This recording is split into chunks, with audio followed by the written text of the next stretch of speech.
आप लोग इतिहास पढ़ते होंगे और आप लोग सातवाहन राजवंश और उनकी संस्कृति के बारे में भी पढ़ते होंगे। और देखिए, इस तरह के टॉपिक से आपके एग्जाम में क्वेश्चंस पूछे जाते हैं, चाहे आप लोग स्टेट पीसीएस एग्जाम की तैयारी कर रहे हो या सिविल सर्विस एग्जाम की तैयारी कर रहे हो। बहुत सारे वनडे एग्जाम होते रहते हैं। मैं इसीलिए तो कहता हूँ कि आप लोग जिस भी एग्जाम की तैयारी कर रहे हैं उसके पुराने क्वेश्चंस पेपर, सिलेबस पैटर्न जरूर उठाकर आप लोग देखा करिएगा।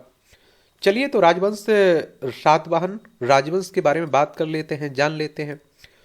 तो दक्कन और मध्य भारत में मौर्य शासन के पश्चात सातवाहन वंश ईसा पूर्व पहली शताब्दी से ईसवी तीसरी शताब्दी के प्रारंभ तक का प्रभुत्व स्थापित हुआ, और जिनका आरंभिक शासन केंद्र उत्तर महाराष्ट्र ऊपरी गोदावरी घाटी था, और कालांतर में इसका विस्तार कर्नाटक और आंध्र में हुआ।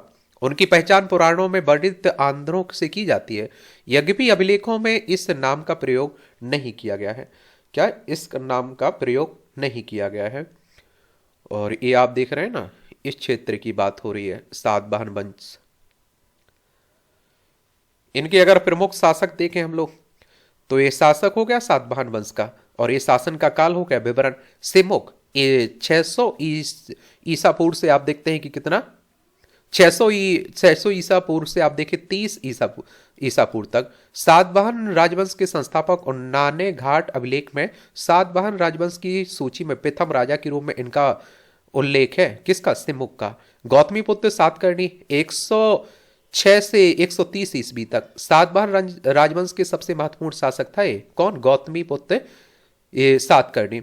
और शक वंश को पराजित किया, और छह रात वंश नहपान द्वारा शासित का समूल नाश भी किया। उत्तर में मालवा और दक्षिण में कर्नाटक तक साम्राज्य का विस्तार किया। नहपान छहरात शासक के सिक्के गौतमीपुत्र द्वारा पुनः टंकित कराए गए, जो विजय का प्रतीक थे। और वशिष्ठ पुत्र पुलुमई 130 से 154 ईस्वी तक रहे। एक गोदावरी के तट पर स्थित बैठन प्रतिष्ठान को नई राजधानी बनाया। आंध्र पर सातवाहन साम्राज्य का प्रभुत्व स्थापित किया।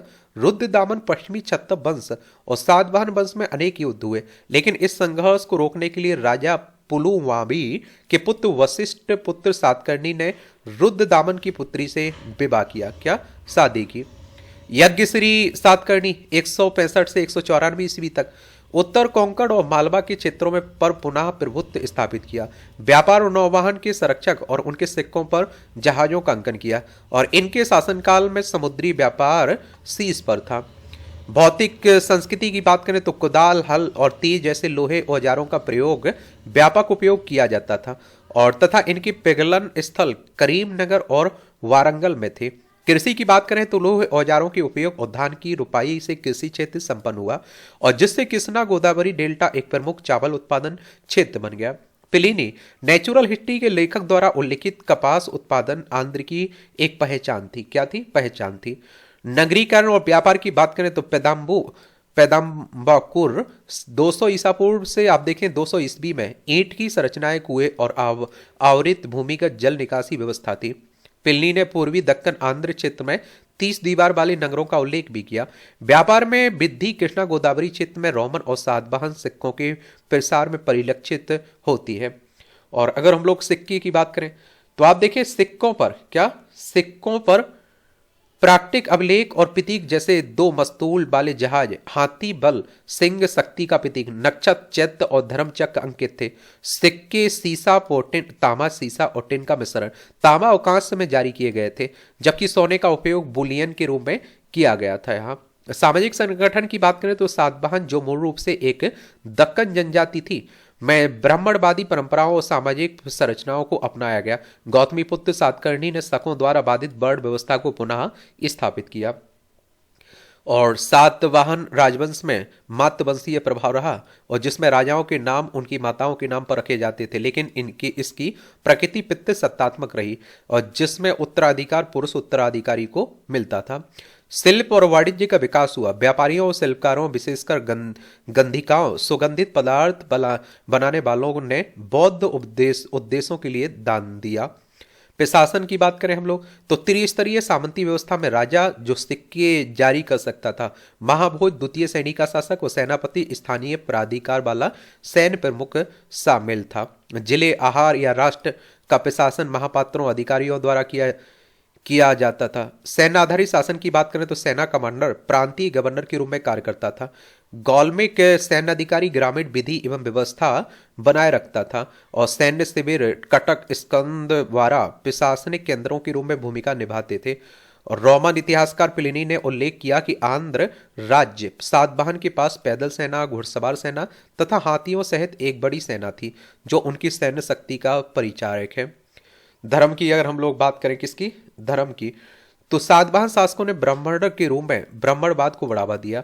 अश्वमेघ और वाजपेयी जैसे वैदिक यज्ञ किए एवं कृष्ण तथा वासुदेव जैसे वैष्णव देवताओं की पूजा की। सातवाहनों ने बौद्ध धर्म का समर्थन किया।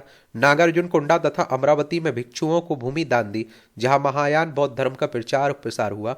सातवाहन प्रथम शासक थे जिन्होंने ब्राह्मणों को भूमि दान दी, किंतु उन्होंने बौद्ध भिक्षुओं को भी भूमि दान किया। स्थापत्य की बात करें तो सातवाहन अपनी शैलकृत वास्तुकला के लिए जाने जाते हैं जिनमें कार्ले, चैत्य और नासिक विहार जैसे उल्लेखनीय उदाहरण शामिल हैं। अमरावती स्तूप का पुनर्निर्माण सातवाहन काल के दौरान किया गया था जिसमें बौद्ध के जीवन से संबंधित जटिल मूर्तियों का अंकन किया गया है। सातवाहनों ने बौद्ध कला और वास्तुकला को संरक्षण दिया और जैसा कि अजंता की गुफा संख्या 9 और 10 में देखा जा सकता है, तथा अमरावती कला शैली को सक्रिय रूप से बढ़ावा दिया और जिसे जटिल मूर्तियों के लिए जाना जाता है। महाराष्ट्र के नाने घाट अभिलेखों से राजवंश के धार्मिक संरक्षण, विशेष रूप से बौद्ध धर्म के प्रति संरक्षण पर प्रकाश पड़ता है तथा बौद्ध भिक्षुओं को दी गई भूमि पर कर छूट का उल्लेख मिलता है। नागार्जुन कोंडा को 2 से 3वीं शताब्दी में सातवाहनों के उत्तराधिकारियों इक्ष्वाकुओं के संरक्षण में सबसे अधिक समृद्धि मिली। क्या समृद्धि मिली? अगर हम बात करें भाषा की तो इसमें आप देखेंगे, क्या देखेंगे भाषा में, सातवाहनों की आधिकारिक भाषा प्राकृतिक थी और उनके शिलालेख ब्रह्मी लिपि में आप देखते हैं लिखे गए थे। गाथा सप्तशती राजा हाल द्वारा रचित एक प्राकृत ग्रंथ इस काल की एक महत्वपूर्ण साहित्यिक कृति है जिसमें 700 श्लोक हैं। कितने? 700। पतन की बात करें तो 3वीं शताब्दी ईस्वी के आसपास इस राजवंश का पतन हो गया। पूर्वी दक्कन में इक्ष्वाकुओं ने इसका स्थान लिया और जिन्होंने कई सातवाहन परंपराओं, विशेष रूप से बौद्ध संरक्षण को जारी रखा। बाद में पल्लव दक्षिणी क्षेत्र में प्रमुखता से उभरे। तो यही कहानी है किसकी? सातवाहन राजवंश की। इनके बारे में जरूर याद रखिएगा, क्वेश्चंस पूछ लिए जाते हैं। अब आपका कोई मेरे लिए सुझाव हो, सवाल हो तो जरूर बता सकते हैं। धन्यवाद।